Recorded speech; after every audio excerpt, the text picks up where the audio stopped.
오늘 우리에게 주시는 하나님의 말씀은 골로새서 2장 20절에서 3장 4절 말씀입니다. 여러분은 그리스도와 함께 죽어서 세상의 유치한 원리에서 떠났는데 어찌하여 아직도 이 세상에 속하여 사는 것과 같이 규정에 얽매여 있습니까? 붙잡지도 말아라, 맛보지도 말아라, 건드리지도 말아라 하니 웬 말입니까? 이런 것들은 다 한때에 쓰다가 없어지는 것으로서 사람의 규정과 교훈을 따른 것입니다. 이런 것들은 꾸며낸 경건과 겸손과 몸을 학대하는 데는 지혜를 나타내 보이지만 육체의 욕망을 억제하는 데는 아무런 유익이 없습니다. 그러므로 여러분이 그리스도와 함께 살려주심을 받았으면 위에 있는 것들을 추구하십시오. 거기에는 그리스도께서 하나님의 오른쪽에 앉아 계십니다. 여러분은 땅에 있는 것들을 생각하지 말고 위에 있는 것들을 생각하십시오. 여러분은 이미 죽었고 여러분의 생명은 그리스도와 함께 하나님 안에 감추어져 있습니다. 여러분의 생명이신 그리스도께서 나타나실 때에 여러분도 그분과 함께 영광에 쌓여 나타날 것입니다. 아멘. 자, 여러분은 하나님의 나라를 믿으십니까? 하나님의 나라에 대한 기대를 가지고 계십니까? 우리가 하나님을 믿지 않는 사람들과 같이 교제할 때 느끼는 답답함은 바로 이런 영적인 문제에 대한 관심이 다르기 때문에 그렇습니다. 세상적인 여러 가지 정치, 경제, 사회에 대한 문제, 자녀 교육에 대한 문제, 건강에 대한 문제, 주거에 대한 문제, 그런 문제들에 대해서 이야기하는 게 나쁠 거는 없지요. 그렇지만 하나님의 나라가 있는데 하나님의 나라에 대해서는 아무런 관심도 없이 살다가 세상과 땅만을 위해서 살다가 하나님 앞에 서게 되는 일은 정말 두려운 일이죠. 그래서 세상 사람과 교제할 때 항상 그런 아쉬움과 한계를 갖게 됩니다. 근데 예수님을 믿는 사람들 중에도 하나님의 나라에 대한 관심이 없는 이들이 꽤 많습니다. 그것은 여러분 자신이 지난 한 주간 동안 무엇을 위해서 살았는지를 가만히 돌아보시면 스스로를 점검해 볼 수 있을 겁니다. 먹고 입고 사는 일을 위해서는 정말 정신없이 살았고 내 모든 것을 다 쏟아부었는데 하나님의 나라를 위해서는 나는 무엇을 살았나? 혹시 여러분의 마음에 내가 하나님의 나라에 대해서 전혀 아는 게 없구나, 나는 하나님의 나라를 위해서 살고 있지 않구나 라고 생각되시는 분들은 오늘 정말 귀 기울여서 주님이 주시는 말씀을 꼭 들어보시기를 바랍니다. 골로새 교회를 향하여 사도 바울이 가졌던 안타까움이 있었는데 바로 그것이었습니다.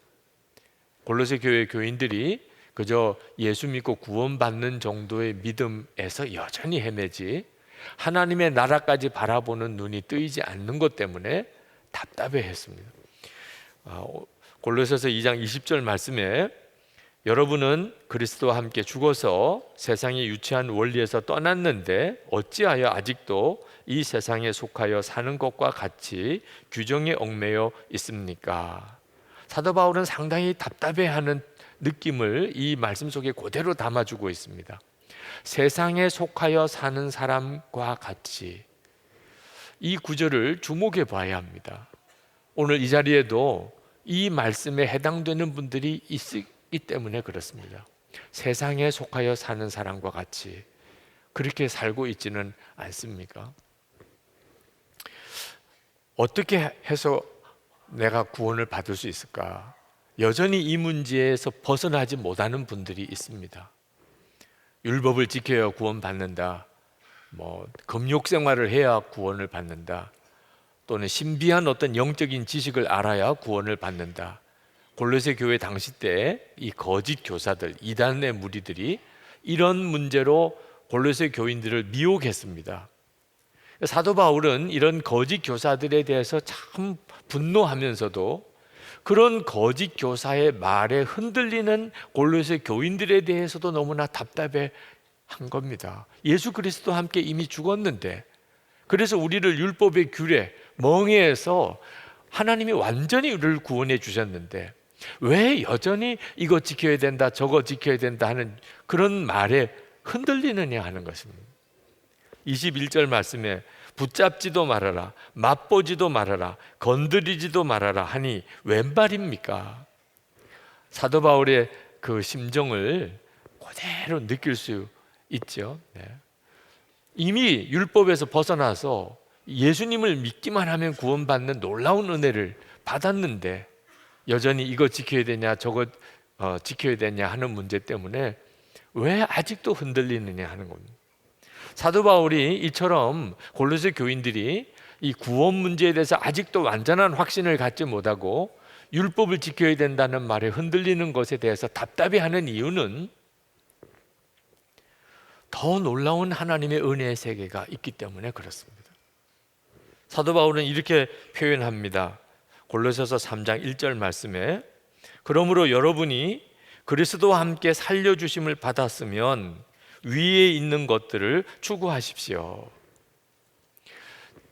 그리스도와 함께 살려주심을 받았으면 이라는 표현을 썼습니다. 그 말은 예수님과 함께 이미 우리가 죽었다. 이건 너무나 분명한 사실이라는 거예요. 아직도 내가 예수님과 함께 죽었나 안 죽었나 그 점에 대해서 확신이 없이 그 상태에서 여전히 머무르 있는 이들이 있다면 오늘 말씀을 정말 주목해야 합니다. 사도 바울이 안타까워하는 것은 내가 죽었냐 안 죽었냐고 하는 문제에 매달려 있기에는 우리에게 허락된 은혜의 세계가 너무나 놀랍게 펼쳐져 있다는 겁니다. 이제 예수 그리스도와 함께 사는 삶, 그건 하나님의 나라를 위해서 사는 삶입니다. 오늘 여러분 중에 아직도 내가 예수님과 함께 죽었냐 안 죽었냐 의심하는 분이 있거나 그 문제에서 여전히 걸려 있는 분들이 있다면 하나님께서 행하신 놀라운 은혜를 믿음으로 취하시기 바랍니다. 나는 이미 예수님과 함께 죽었다. 그래야 예수 그리스도와 함께 사는 삶을 사는 거죠. 죽지도 않았는데 어떻게 다시 살 수 있습니까? 하나님의 나라가 왜 중요하냐면 예수님께서 거기 계시기 때문입니다.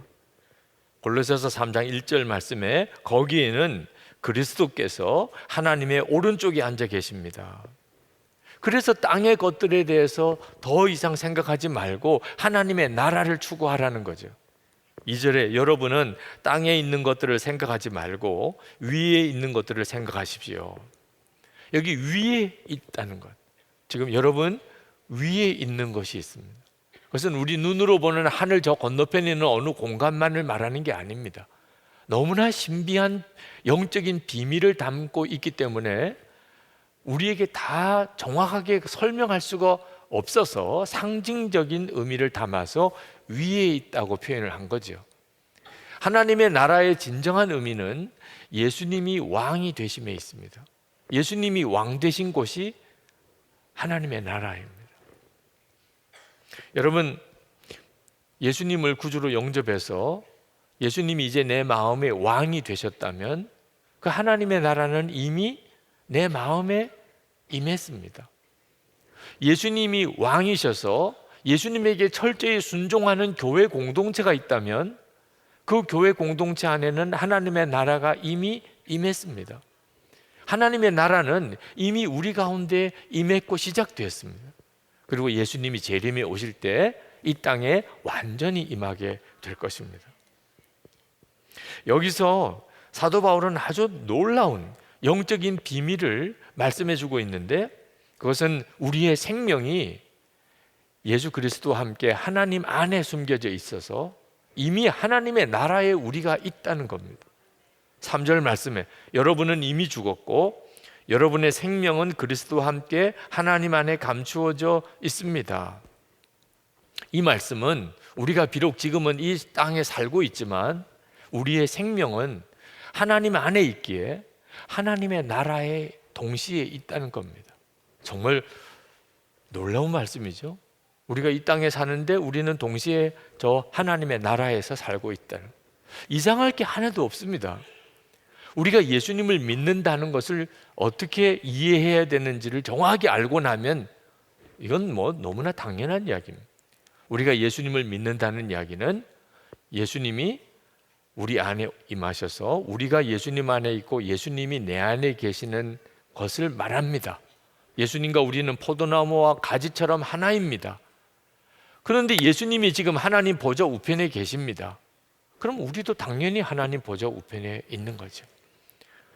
하나님께서 사람이 되셨고 성령으로 우리 안에 임하신 것은 우리로 하여금 동시에 하나님의 나라에서 살게 하게 하시려고 함입니다. 사도 바울은 또 하나 아주 중요한 복음의 비밀을 우리에게 말씀하십니다. 4절 말씀입니다. 여러분의 생명이신 그리스도께서 나타나실 때에 여러분도 그분과 함께 영광에 쌓여 나타날 것입니다. 예수님이 재림에 오실 때 우리도 그때 주님과 함께 나타날 것이라는 겁니다. 예수님 안에 우리가 있으니, 주님이 내 안에 계시니 예수님이 재림에 오실 때 우리도 나타나는 거죠.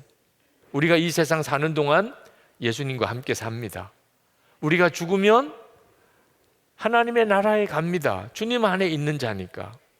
예수님이 다시 재림에 오실 때 주님 안에 있는 우리가 다 그때 나타나는 것은 너무나 당연한 일이죠.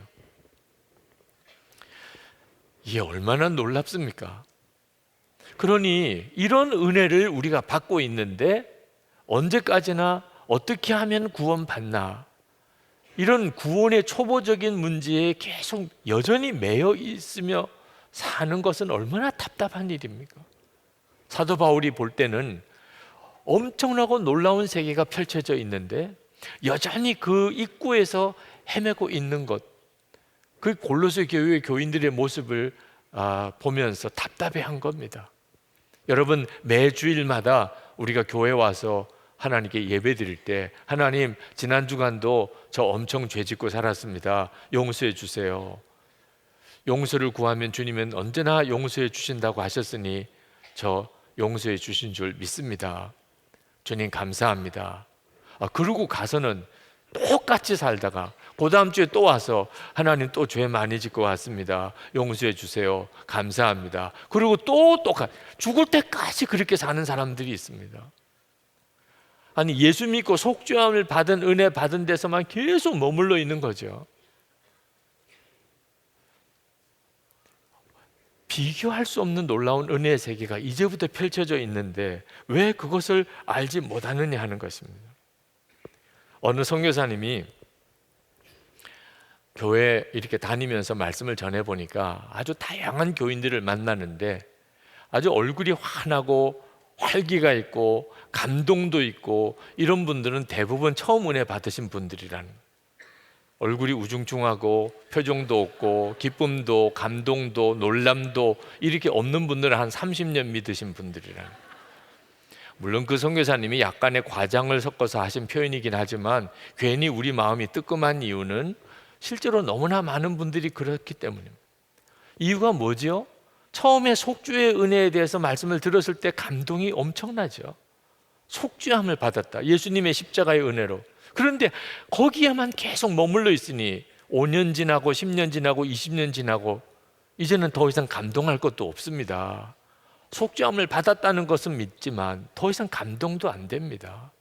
그러니 다른 사람이 볼 때는 신앙생활 오래 할수록 더 영적으로 메말라가는 거죠. 그러나 우리 주님과 함께 동행하면서 하나님의 나라의 일을 이루어 가는 삶을 사는 사람에게는 한 해가 다르고 5년이 다르고 10년이 다른 거예요. 처음 예수 믿을 때, 은혜 받을 때의 감동과 감격은요, 아무것도 아니라는 거예요. 여러분은 영적으로 얼마나 성장하고 있습니까? 위에 있는 것을 추구하라 그랬는데 도대체 어떻게 하라는 것인가? 사도 바울, 그렇게 말한 사도 바울은 도대체 어떤 사람이었는가를 한번 보면 됩니다. 사도 바울이 골로새서 이번 이 골로새 1장 24절에 자기는 고난 받는 것을 기뻐한다고 고백을 했습니다. 이제 나는 여러분을 위하여 고난을 받는 것을 기쁘게 여기고 있으며 그리스도의 남은 고난을 그분의 몸 곧 교회를 위하여 내 육신으로 채워가고 있습니다. 여러분, 고난을 기쁘게 여긴다는 사도 바울의 고백이 여러분의 마음에 아멘이 되십니까? 나도 그렇지, 나도 고난을 기쁘게 여기는데, 그렇습니까? 아니면 어떻게 고난도 기쁠 수가 있지?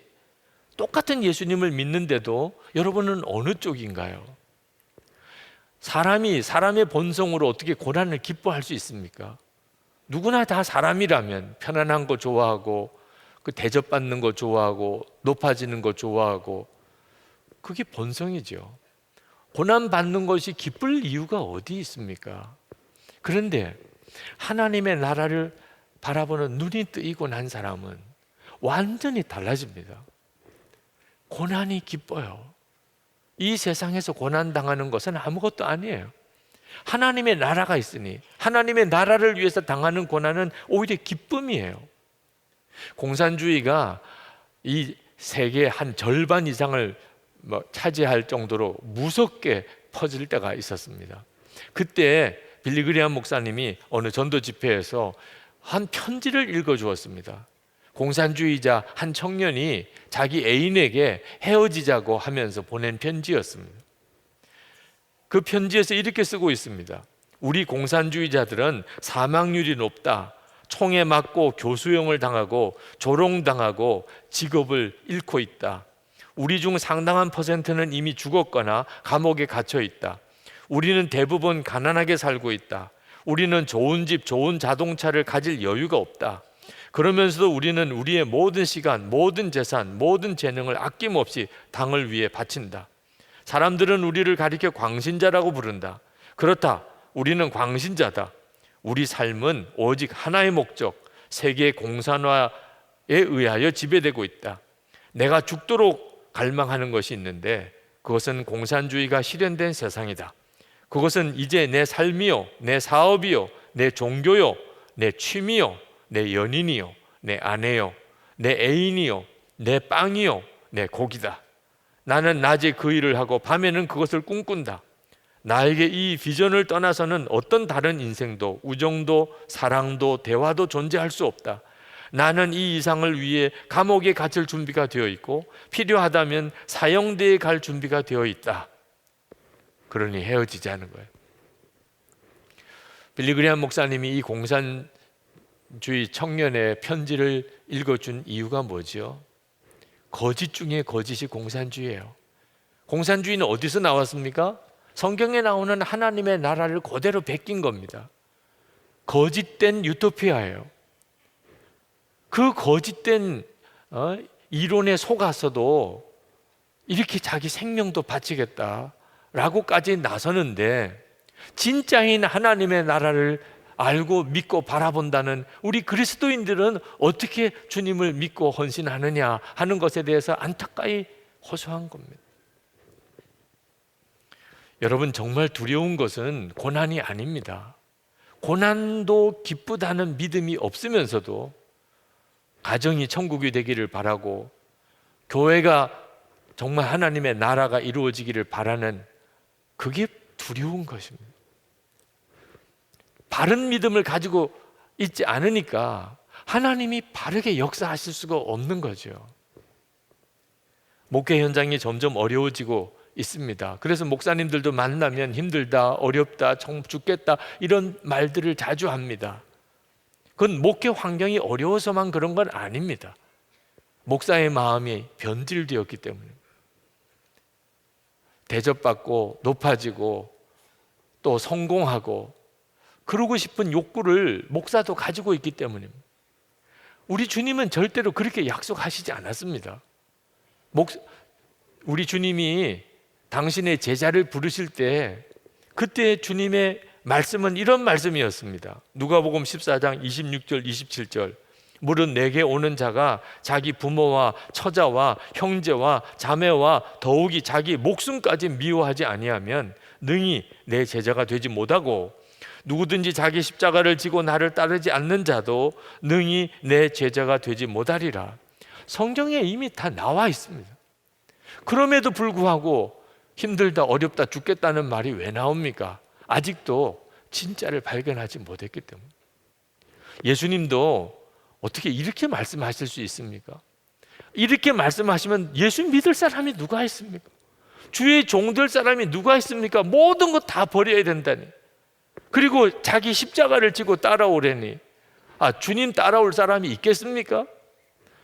근데 주님은 분명히 그렇게 말씀하셨고 말씀하셔도 아주 분명하고 강하게 말씀하셨습니다. 그렇다면 여러분, 생각을 좀 바꾸어 볼 필요가 있습니다. 아, 여기에 기가 막힌 반전이 있는 모양이다. 아니, 고생만 하고 끝이라면 우리 주님이 하시는 말씀은 이해가 안 되는 거죠. 아, 이 고난에 무언가가 있구나.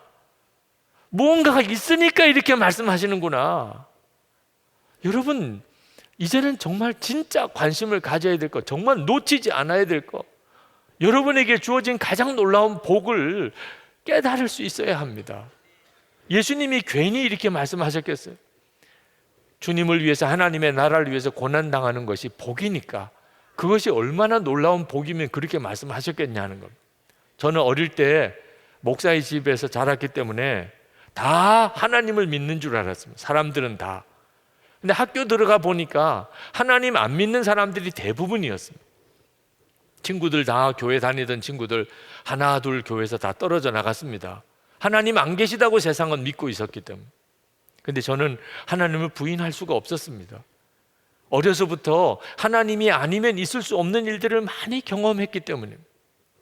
그 중에 하나가 뭔지 아십니까? 저희 아버님이 저를 목사 되라고 하는 것입니다. 제가 어릴 때 보니까 저희 아버님 부친이 고생 많이 하시더라고요. 저희 어머님은 제가 신학교 다닐 때 돌아가셨습니다. 아니, 당신이 그렇게 힘들면 아들 목사 하라 그래야 돼요? 말라 그래야 돼요? 당신은 어쩔 수 없이 그렇게 그 길로 빠져 들어갔으니 이제는 어떻게 할 수 없다 하더라도 너만은 절대로 목사가 되지 말아라. 이거 얼마나 힘든지 모른다. 이래 주셔야 되는 거 아닙니까? 친아버지라면. 그런데 당신이 그렇게 힘들고 어려운데 저보고 목사 되라. 너 정말 목사 돼야 된다는. 그때 제 마음에 뭐가 있네 여기. 진짜 여기 뭐가 있네. 그렇지 않으면 아버님이 그렇게 말할 수가 없는 거예요. 여기 진짜 뭐가 있구나. 아버님이 분명히 보시고 알고 있는 뭐가 있으니까 사랑하는 아들에게 아니 그 힘들고 어려운 길을 가라고 하는 거죠. 여러분, 예수님께서 이 힘들고 어려운 고난의 길을 우리에게 말씀하시는 까닭이 있지 않겠습니까? 하나님의 나라입니다. 우리가 사는 이 세상이 전부라면 아니 주님이 이렇게 말씀하실 리가 없는 거죠. 어느 목사님 설교집 제목이 참 마음에 들었습니다. 버려진 것이 아니라 뿌려진 것이다. 요셉에 대한 설교였습니다. 요셉은 형들에 의해서 애굽에 팔려갔습니다. 진짜 애굽에 버려진 것 같은 존재입니다. 종으로 살면서 감옥살이 하면서 정말 비참하게 살았습니다. 하나님도 버린 것 같았습니다. 아니었어요. 애굽에 하나님이 심으신 것이었어요.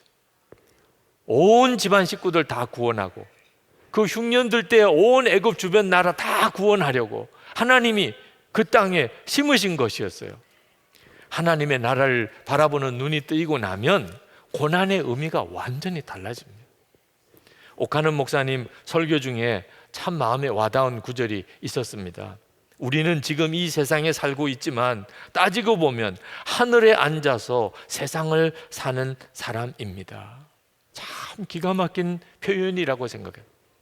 예수 믿는 사람은 이 세상에 살지만 어떻게 삽니까? 하늘에 앉아서 이 세상을 사는 사람.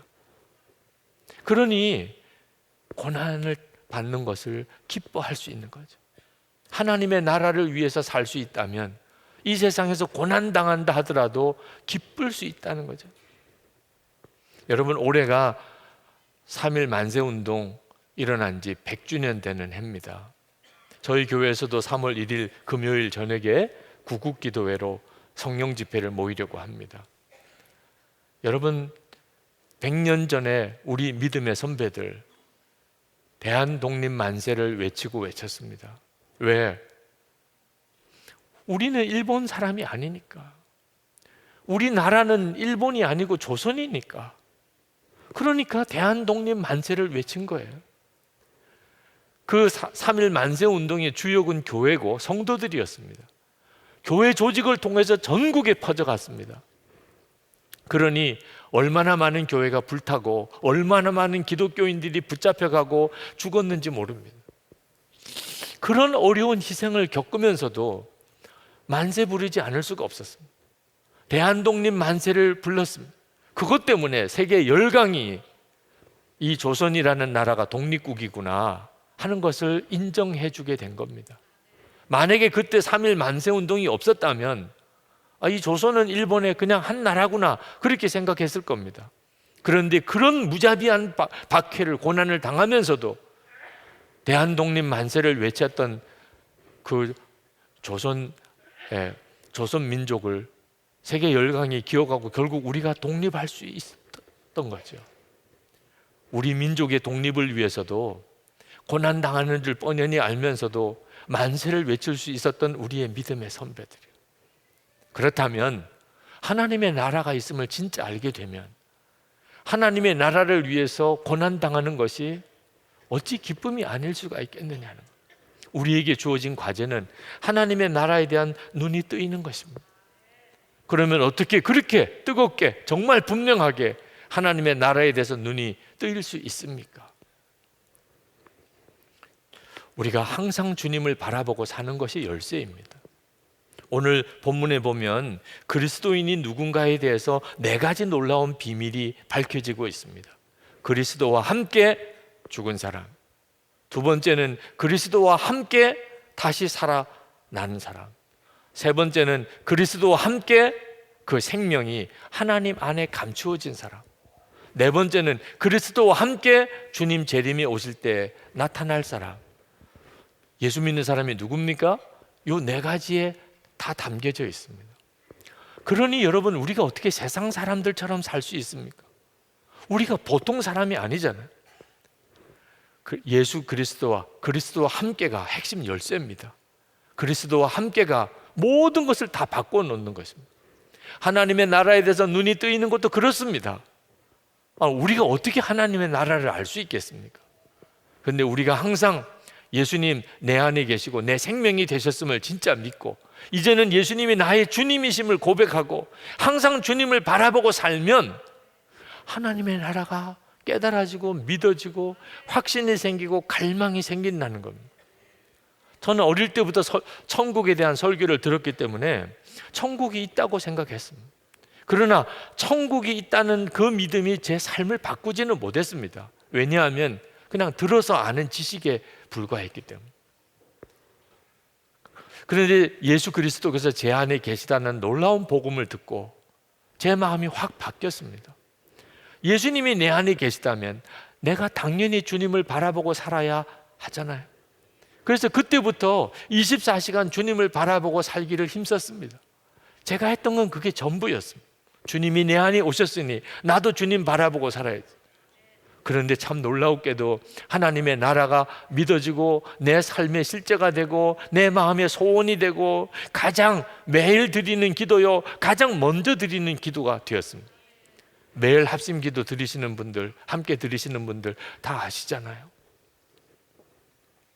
사도 바울은 고린도전서 13장 11절에서 내가 어렸을 때에는 말하는 것이 어린아이 같고 깨닫는 것도 어린아이 같고 생각하는 것이 어린아이 같다가 그러나 장성한 후에는 어린아이의 일을 버렸노라, 그렇게 말씀했습니다.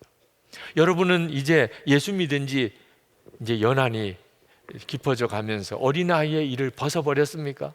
아니면 여전히 어떻게 구원받을까, 어떻게 속죄함 받을까, 그런 차원에서 머물러 있습니까? 누구나 삶의 목표를 가져야 하죠.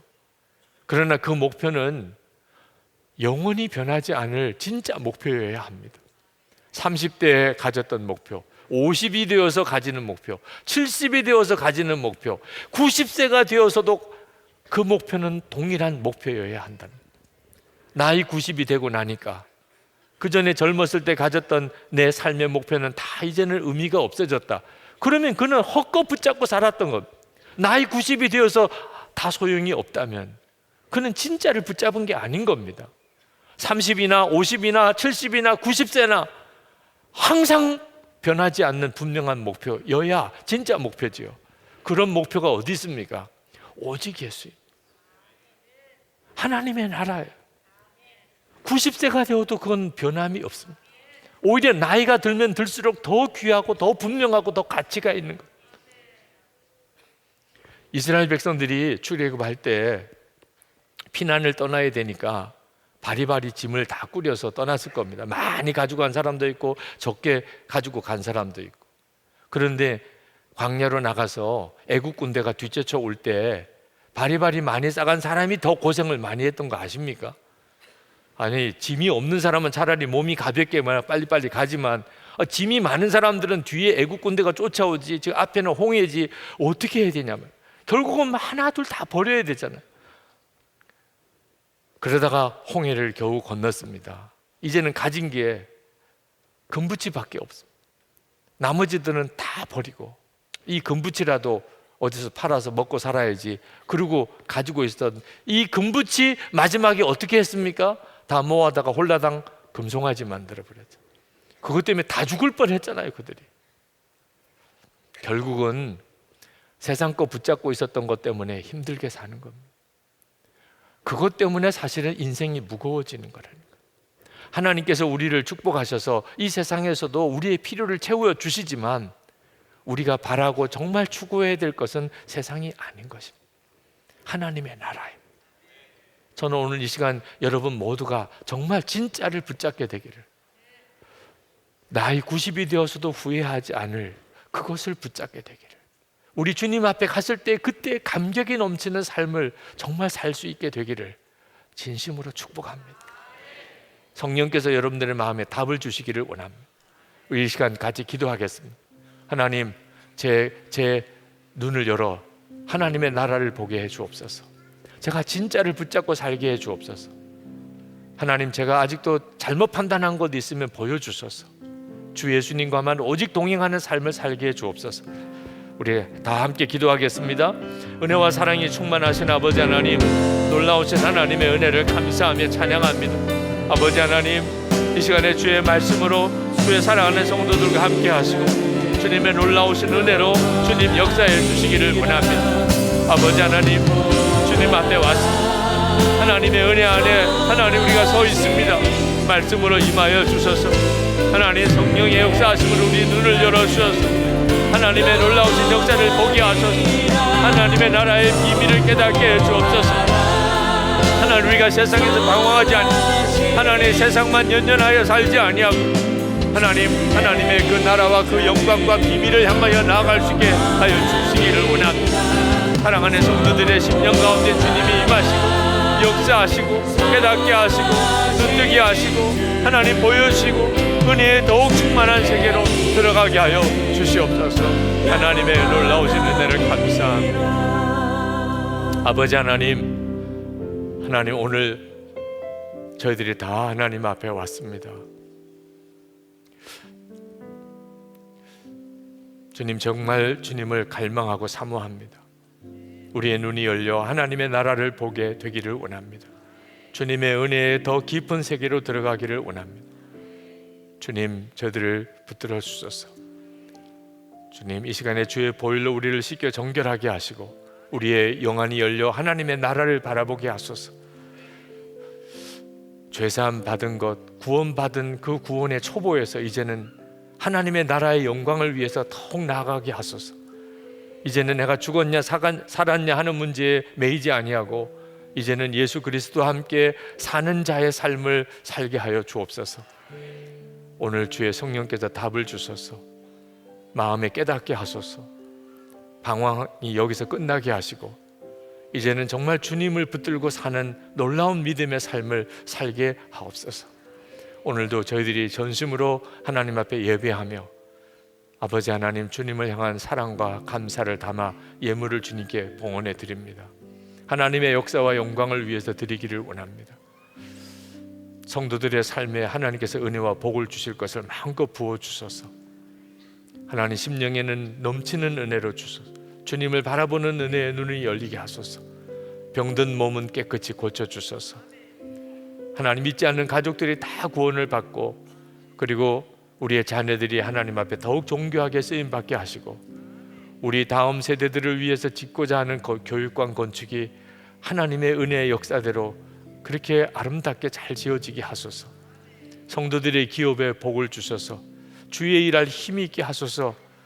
하나님 나라와 또 민족과 우리 사회를 위해서 교회의 몫을 제대로 감당할 수 있게 되기를 원합니다. 이 나라와 이 사회가 진정으로 하나님을 믿고 주님을 경외하는 나라가 되게 해주시기 원합니다. 북한에 정말 자유의 복음이 전해지기 원합니다. 하나님, 북한 땅 안에 하나님의 교회가 세워지게 되기를 원합니다. 남북 주민들이 자유롭게 왕래하는 역사가 있게 되기를 원합니다. 북미 정상회담을 통해서 하나님이 간섭해 주시고 주님의 일을 이루어 주옵소서. 김국기 목사님, 김종우 목사님, 최충길 선교사님, 온성도 목사님 속히 풀려나게 해 주시옵소서. 열방에 있는 선교사님들에게 주의 손을 더하시고 은혜의 눈이 열리게 하시고 하나님 나라 영광을 보여주시고 낙심하고 좌절하고 하나님 힘들고 어려운 여건에 무너지지 않게 하시고 오늘도 새 힘을 주소서. 은혜의 눈이 완전히 열려지게 해주소서. 우리 주 예수 그리스도 이름으로 간절히 기도합나이다. 아멘. 우리 다 일어나셔서 찬양하겠습니다.